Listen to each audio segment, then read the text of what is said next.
Troisième mois, Yambula Yasika Oyo Tobengi 2022. Troisième mois, yango ezali bongo dédié na mwasi ya mokili mobimba nyonso. Troisième mois, yango Tobengi na kombo ya mars. Pona nini baebi na kopesa biso basi mois oyo ya mars.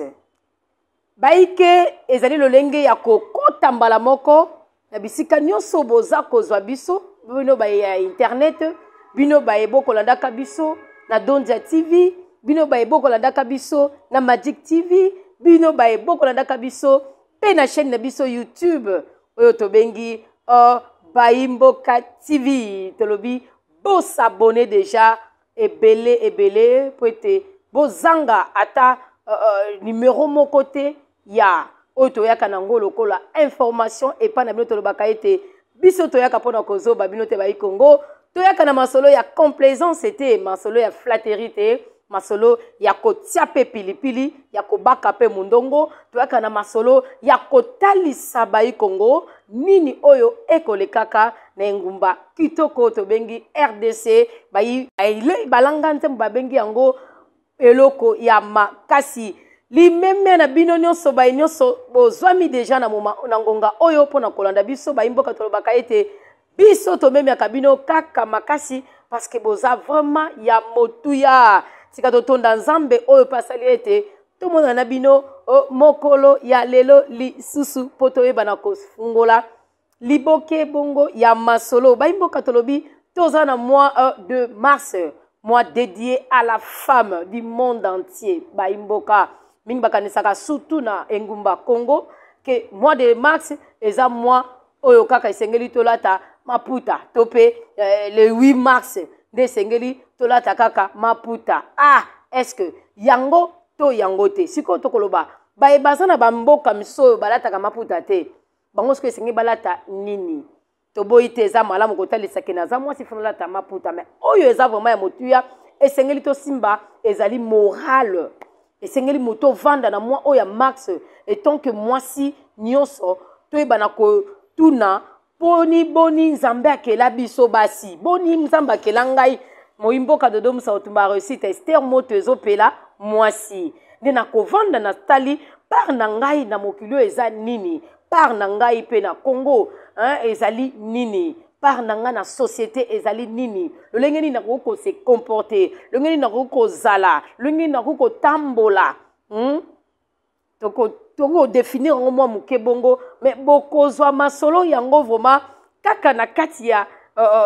émission na biso na numéro na biso ya lelo bayi Congo parce que ndenge kaka totambolaka mpona kozwela bino ba info na mematali bongo bomwasi mais potika tomata na likolo te na politique bolobi politique nde yango nde etambwisaka bongo mboka na kati ya politique bayi mboka tokoyeba na ko fungola masolo tokobanda bongo na élément oyo tobongiseli bino mokolo lelo élément moko ya kitoko ya vice-premier ministre de l'intérieur sécurité décentralisation et affaires coutumières Moïse Congo nabengaka le fatigable fils du Congo oyo alembaka te otango nyonso soki alamuki na tongo abandi kokende kopesa baenyoso badistrict nyonso ya ville ya Kinshasa nano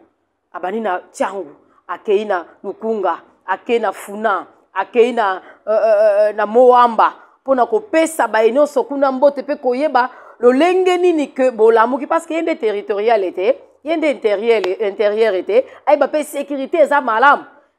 ba chef coutumier misale ko sala ba malamu est-ce que bako zobaka batute na kotekaka ba mapangu bazwi lopangu moko batekeli yango 20 personnes nyonso wana aveyaka na yango tongo nyonso soki alamuki yambo ete akoma bongo na place na ye ya mosala abandaka nano koyeba santé ya district nyonso elamuki ndenge nini pe atikaka te kokende pe na baintérieur koyeba ndenge ni mboka oyo eza na charge na ye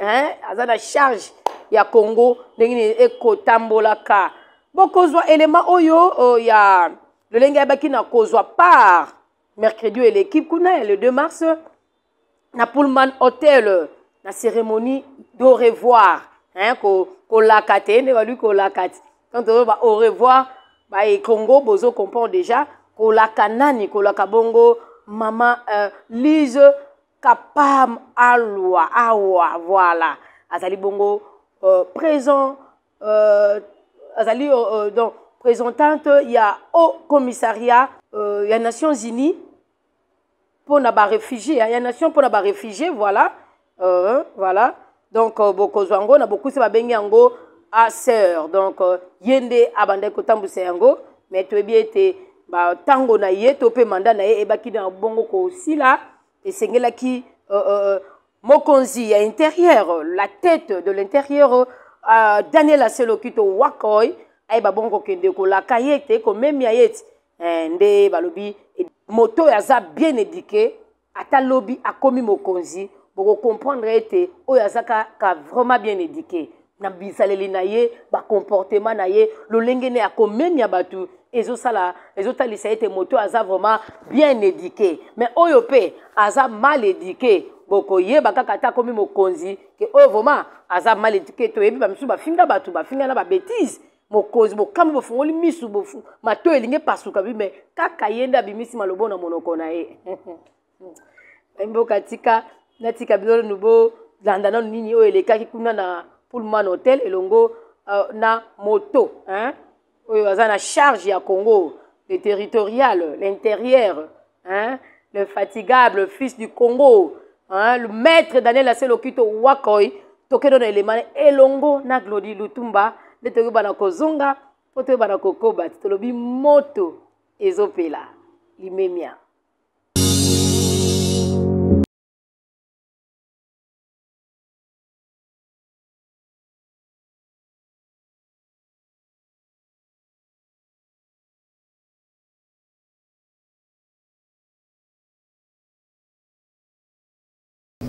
Au nom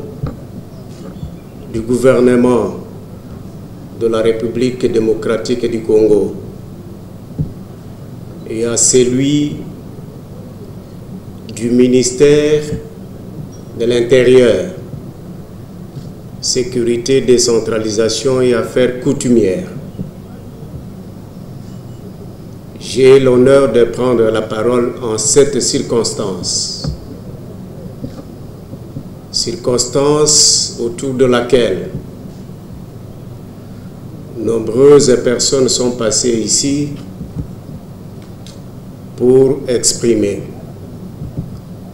des sentiments de joie, parfois des sentiments de déception, faire des appréciations positives sur la personne en l'honneur ce soir. Moi, je dis à Madame Lise, la République démocratique du Congo vous a aimé. Vous avez été envoyé chez nous ici pour travailler. Travailler pour les comptes des Nations Unies. Et notre population, à travers aussi bien vos collaborateurs que tous ces peuples que vous avez eu à visiter ou à assister, vous a offert ou exprimé les sentiments les bons sentiments de pouvoir vivre avec vous. Et pour cela, Madame, recevez, au nom du gouvernement de la République démocratique du Congo, toute notre satisfaction, tous nos sentiments de joie. Oui, la séparation, c'est généralement une douleur. Mais le ministère de l'Intérieur, de la Sécurité, de la décentralisation et des affaires coutumières, avec lequel vous avez eu à collaborer pendant tout votre séjour en République démocratique du Congo, constate que si c'est vrai que vous arrivez à faire carrière, mon ministère constate que physiquement,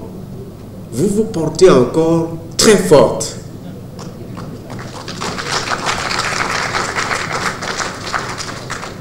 Que nous ne pouvons pas nous permettre de perdre l'espoir, Madame, qu'ici en République démocratique du Congo ou ailleurs, vous pourriez encore être utile au monde et surtout à l'Afrique. Votre simplicité, bien des gens ne l'ont pas relevé ici, mais à mon ministère, chaque fois que vous passiez là-bas, les gens se disaient, non seulement parce que vous vous habillez comme les Congolaises, mais par votre sourire et par votre manière de vous tenir, Madame, on se disait, ça c'est une belle femme africaine. Je vous souhaite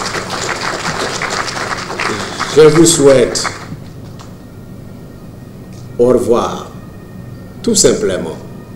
avec l'espoir, comme l'ont dit beaucoup qui sont passés par ici, de pouvoir vous retrouver en République démocratique du Congo, en Afrique ou ailleurs. Que Dieu vous accompagne partout où vous allez vous rendre. Merci beaucoup. J'ai l'honneur de prendre la parole en cette circonstance.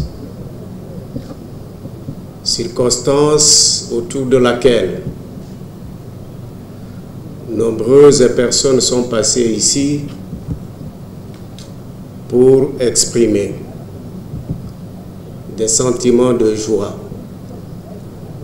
parfois des sentiments de déception,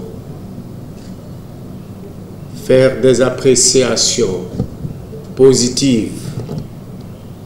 sur la personne en l'honneur ce soir. Moi,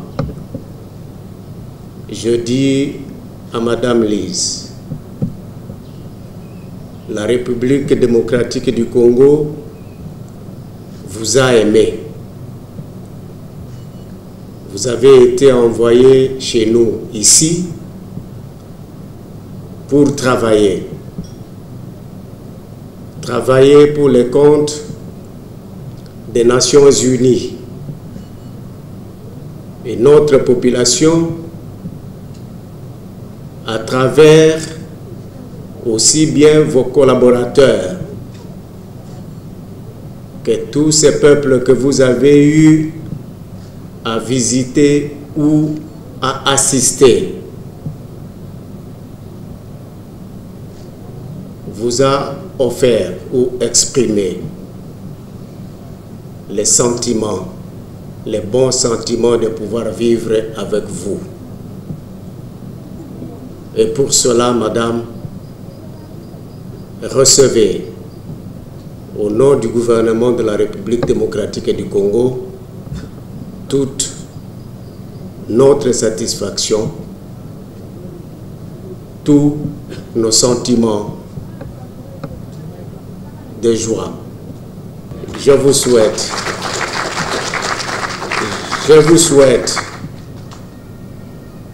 au revoir,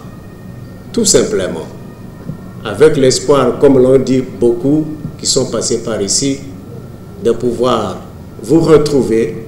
en République démocratique du Congo, en Afrique ou ailleurs. Que Dieu vous accompagne partout où vous allez vous rendre. Merci beaucoup.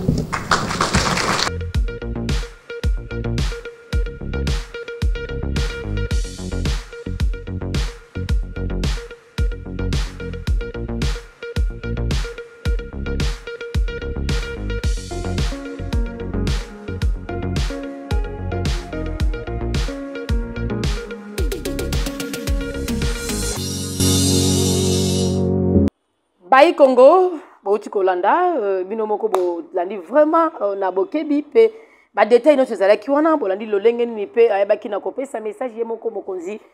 na bayi no so bazalaki na kati ya cérémonie yango tokoyeba ko tika bino sikoyo pe tolobi tozana moi de la femme hein moi dédié à la femme nyonso ya Congo moi na biso yango esengeli tozala sai tozala na esengo parce que ezali bongo moi na biso sanza na biso ndenge to bengaka na lokoto ya lingala tolobi sanza na biso yango wana tokozwa Grete ezali groupe de réflexion tisekediste oui kama bimongo na Moi Congo Moi Mboka Patrick Tiaba nini lekaki kuna ezali bongo na présidente ya Ligue de femmes Madame Tobengi Kombo Moziga Nzowo Pamela mais ayeba mingi pe na kombo ya Pamoze ndenge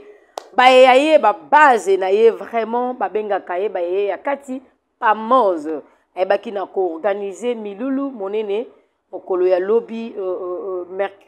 lobby jeudi ezalaki bongo na commune kaka ya Gombe epai wapi asangisaki ba mama ebele pe ya Grete po bayeba na ko limbola ko lobela kaka ko simba moi oyo ya femme pour na ko tuna femme élément important du développement hein moi si est-ce que c'est élément important ya développement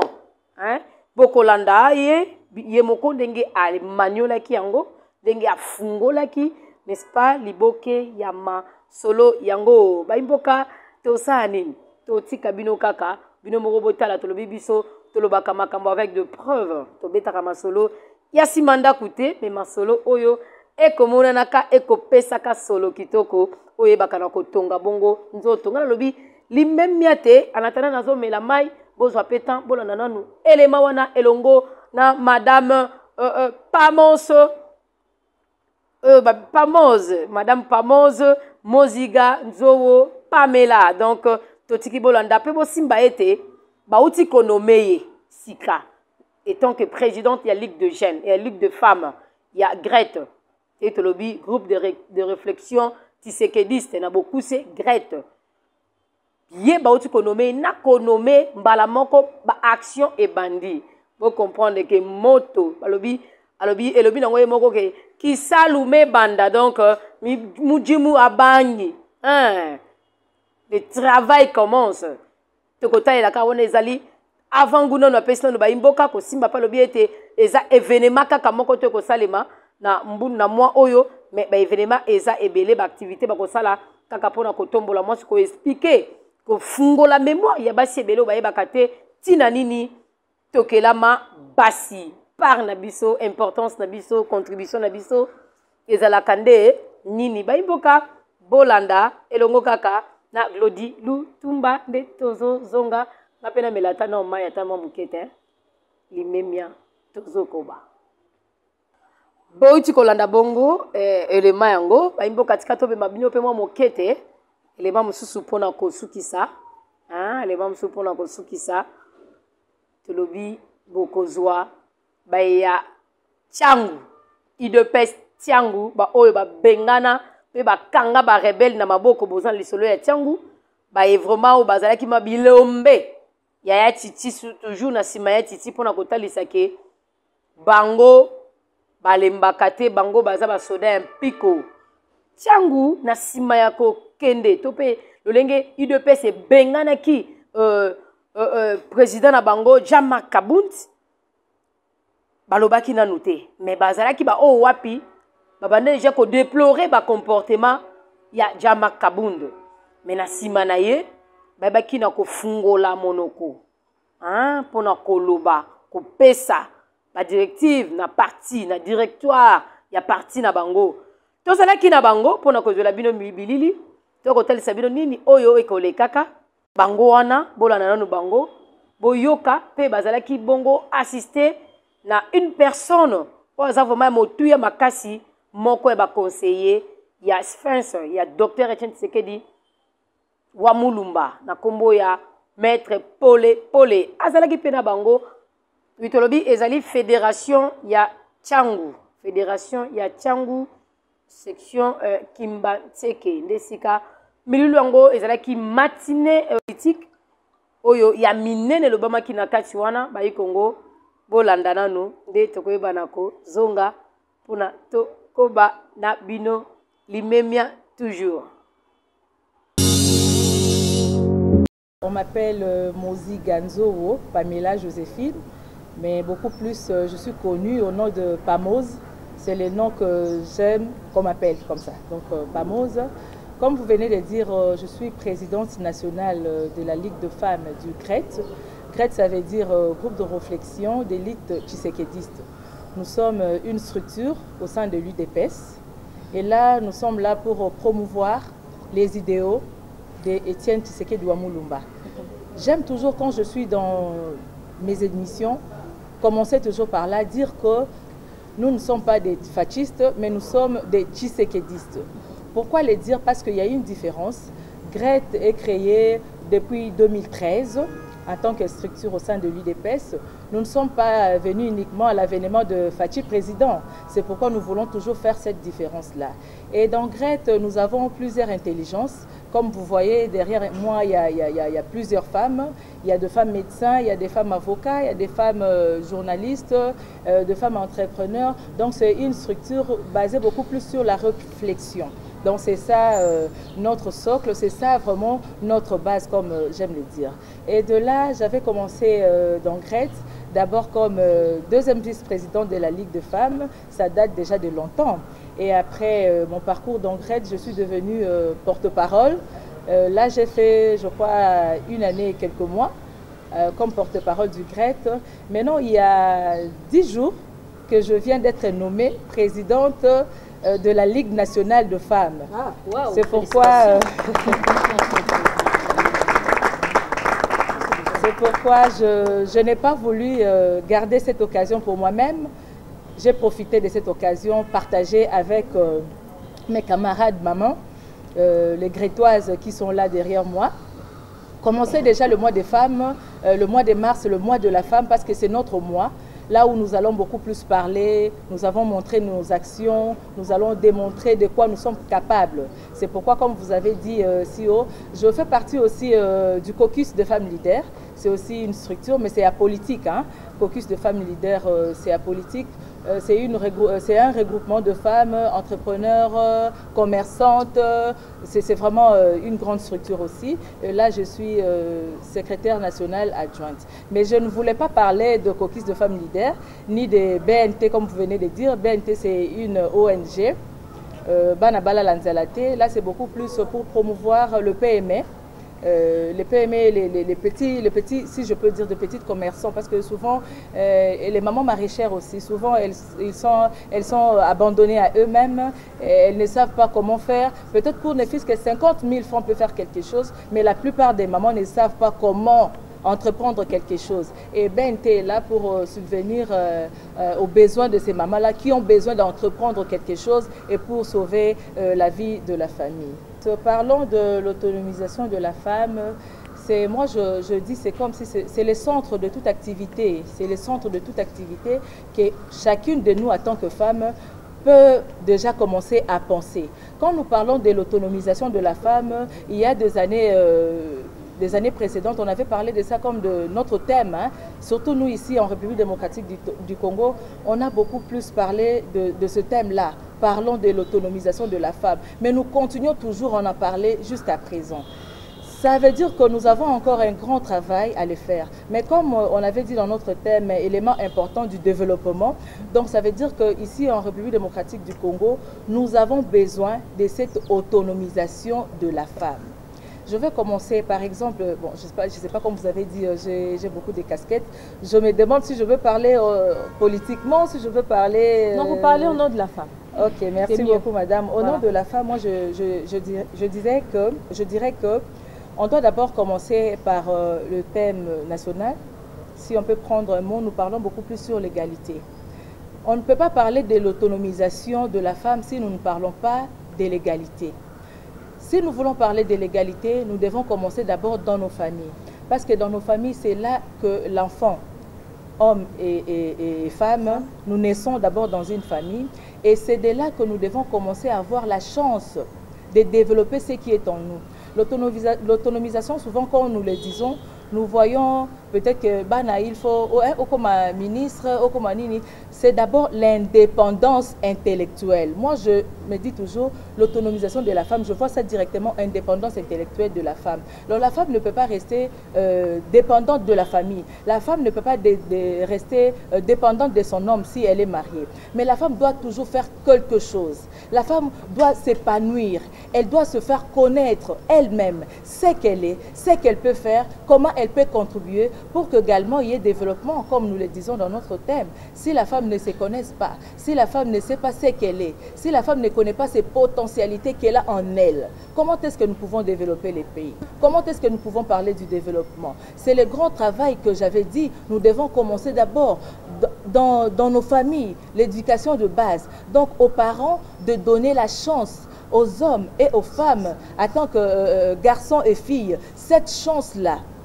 d'émerger, cette chance-là de se promouvoir, de se connaître pour qu'il y ait effectivement l'autonomisation. Sinon, on n'allait plus en parler parce qu'on en a déjà parlé plusieurs fois. Madame, parlant de l'indépendance mentale de la femme, si vous pouvez faire un parallélisme entre la femme authentique et la femme moderne. Effectivement, ce que vous avez dit, il y a vraiment des avancées par rapport à ce qui s'est passé aux années antérieures. Nous le savons tous, dans nos cultures africaines,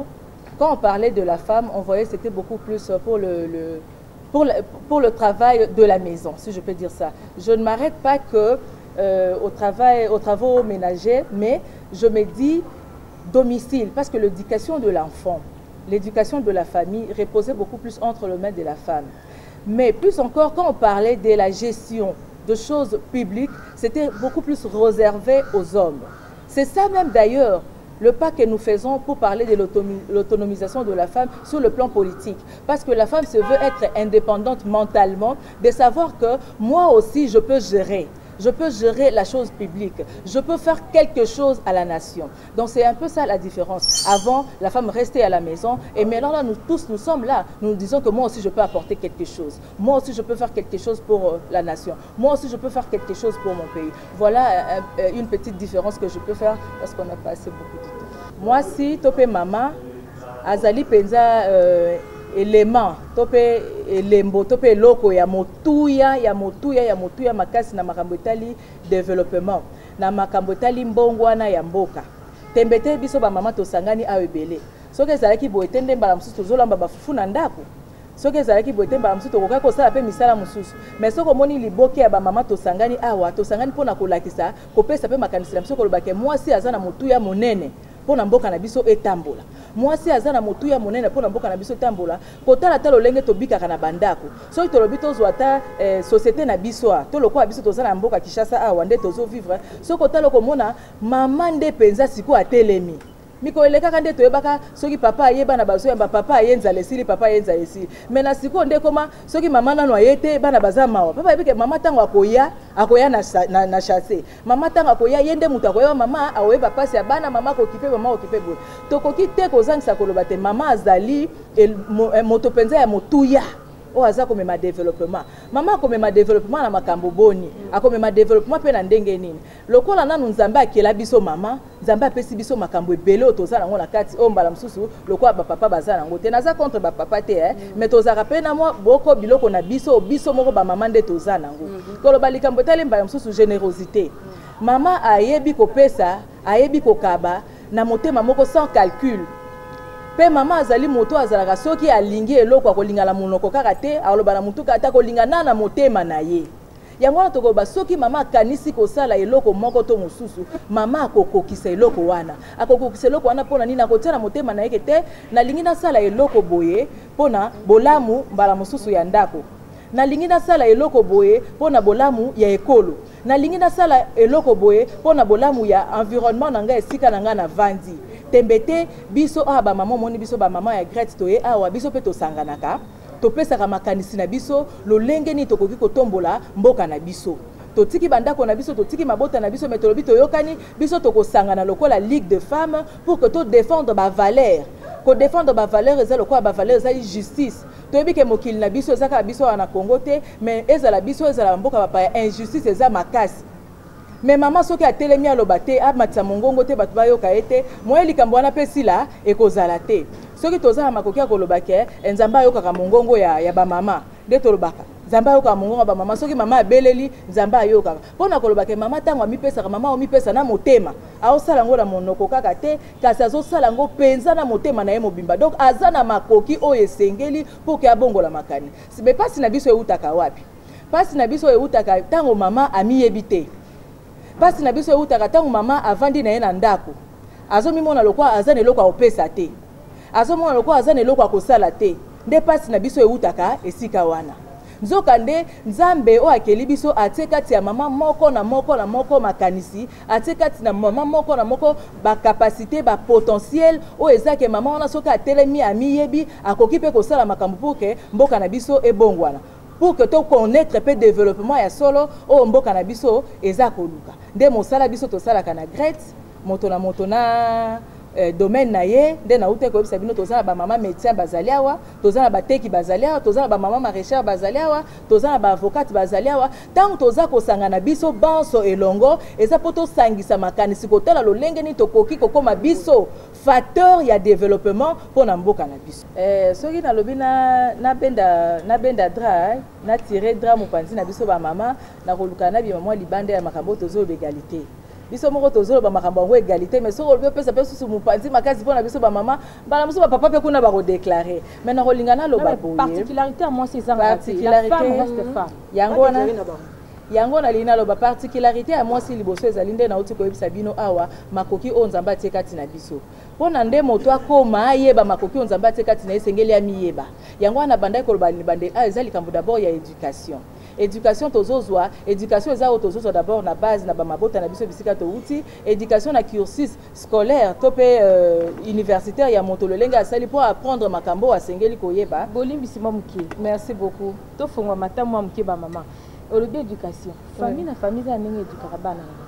famille mususu éduquer mwana ne azala kaka te famille mususu pe ako désorienter mwana de le bas parce qu'il y a de fait société au lelo toujours mona on accuse tali ko binono o ya bimi na famille yango mwana azana baboti te faut que zongi ngamu na éducation eza pe éducation eza ya mabeza malam eza ka éducation to redistinguer ce que ya malam ndeni heureusement c'est la parents bâton fouet na maboko pendant que fouet wana ekozala ya mabe to pe ya malam te soki tolobi éducation tozoloba éduquer ezaka nde nini éduquer eza koluka kozongisa moto azala na ndenge osengeli azala na mopanzi ya mabe te kasi azala na mopanzi ya malamu azala na molongo nde tolobaka éducation nde yango wana so tolobi oyo bamwana abebi to nini wana eza éducation te wana ifo tolukela yango kombo mosusu mais ntango tozoloba éduquer nde tolobaka ozobaka éduquer une femme c'est éduquer toute une nation donc elobaka soki olakisi mwasi nzela oyo ya malamu esuka kaka na ye moko te ekokende mpe mpo na mboka mobimba nde yango wana tozoloba éducation soki nazoloba likambo etali éducation awa c'est parce que eza mpe na basi mosusu akoloba ngai nazwi nake na sens oyo ozoko abordele wana mwasi mosusu akolobaka ngai natangi classe mingi te ngana sali université te bino bozo ba makambo éducation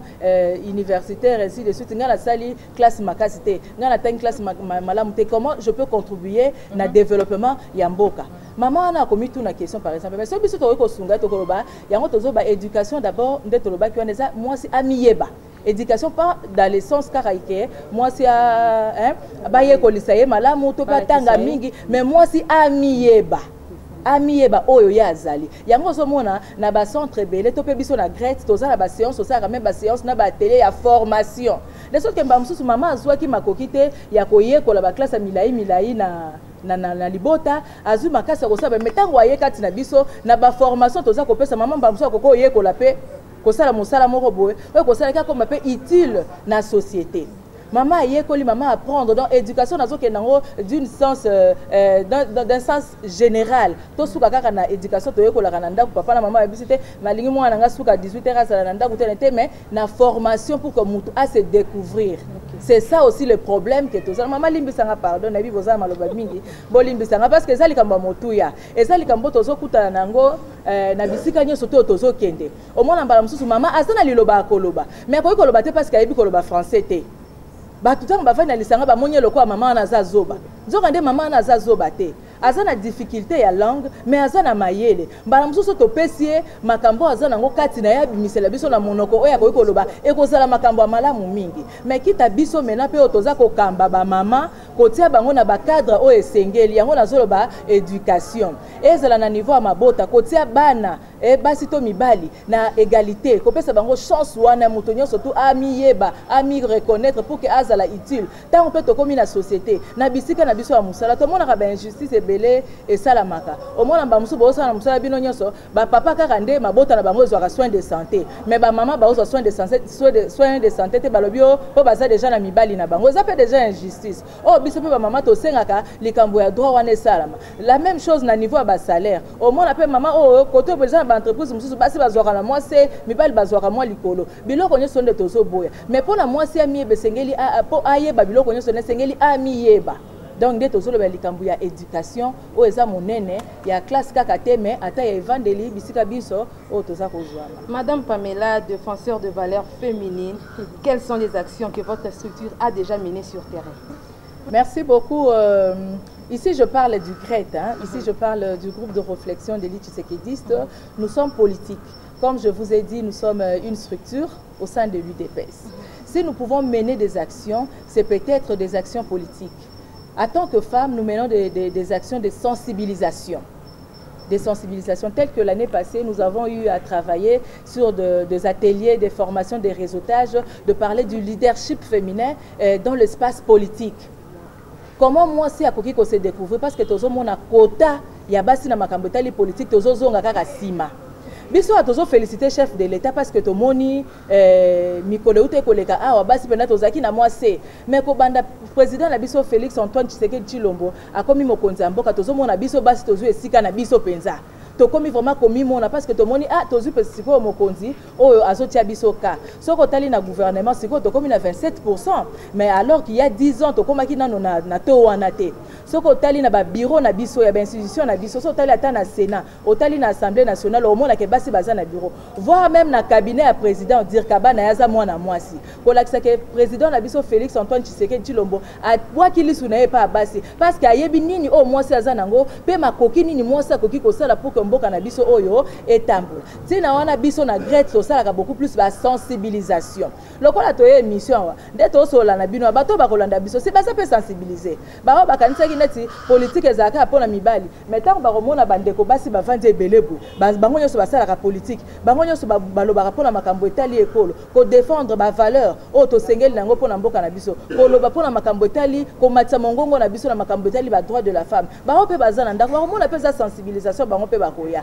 mais soki pe bopusani pene na biso nde bokoyeba siko misala mingi o to salaka ya koyekolisa nde tolobaki ba formation kati na biso to salaka ba partage ba réseautage moto na moto selon domaine na ye akopesa biso makanisi par exemple kolobela makambo etali santé tozana ba médecin kati na biso ya deux fois tozalaka ba sensibilisation ya makambo etali ba cancer ya makambo etali biso basi ko kabola nango tozalaka pena mosala munene donc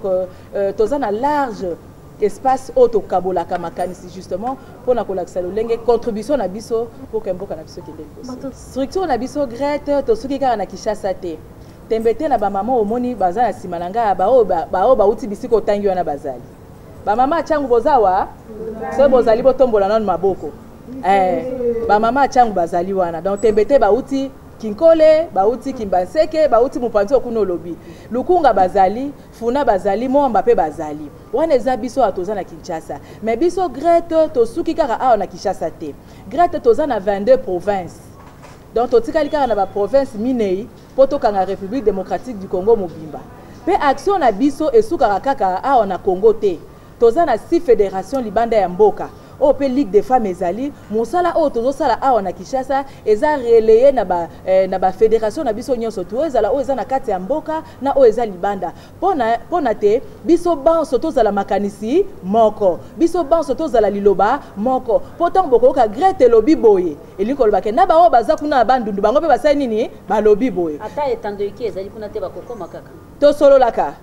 toyebi internet ese komi bisika nyonso tu etando eke kokozala pasi me na alo tozala makasi ya kosolola tozala makasi ya koloba yango moni na ba plateforme nyonso to ezali a o bato abandundu bazali o bato baza ya Kasai bazali o bato baza na Nord Kivu bazali tembete na uta pe kosala tourner mwa moke na intérieur awa na kizalaki na Bukavu na Goma na Bakongo na Bandundu justement ezalaki pe kokabola kaka makaniso tozo kabola na bango na Kinshasa to koma nango petit kuna pe to kabola na bango donc biso na Grete toza penza na problème ya proximité te parce que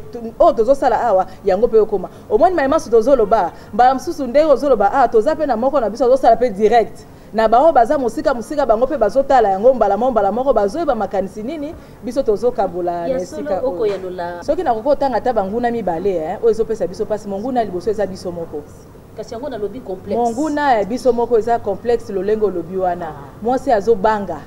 azolobake est-ce que nga na kokoka penza est-ce que ndenge na zabwe pena na kokoka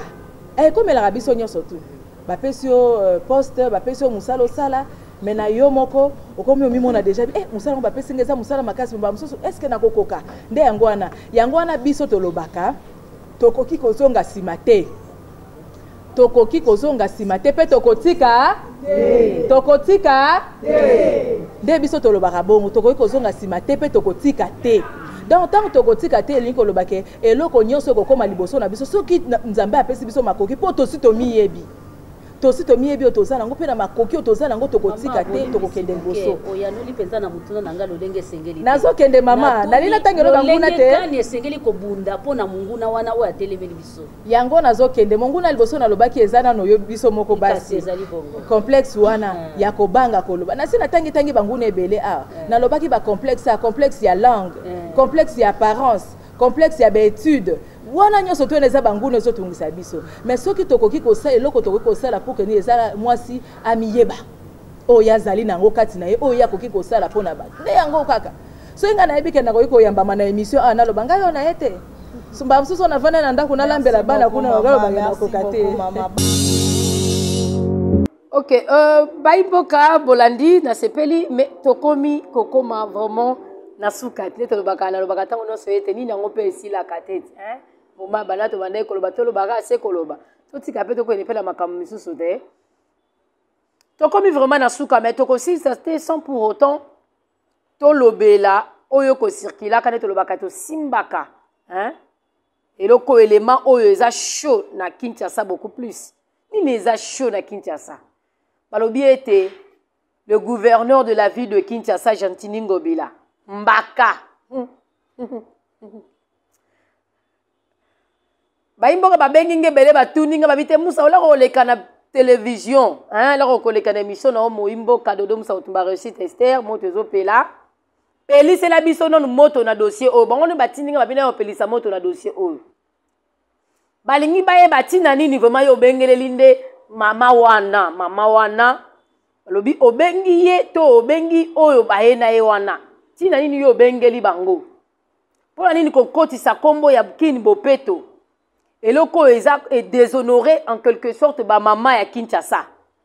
c'est que ba mama ya Kinshasa biso toza ba salité de Gentini Ngobila biso mama wana ya simebele